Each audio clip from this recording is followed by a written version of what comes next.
Wizara ya Ardhi, Nyumba na Maendeleo ya Makazi imepata mafanikio makubwa katika usajili na ugawaji wa ardhi. Hadi sasa hati miliki zaidi ya 1,1474 zimetolewa kwa wananchi.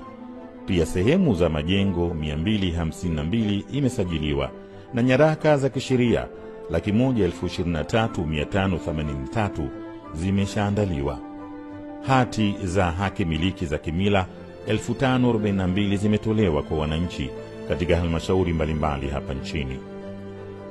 Shirika la Nyumba la Taifa NHC linaendelea na ujenzi wa nyumba za gharama nafuu, huku nyumba 1,015 zimekamilika, 387 zikiwa zimekamilika kabisa na nyumba 628 ziko kwenye hatua ya mwisho kukamilika.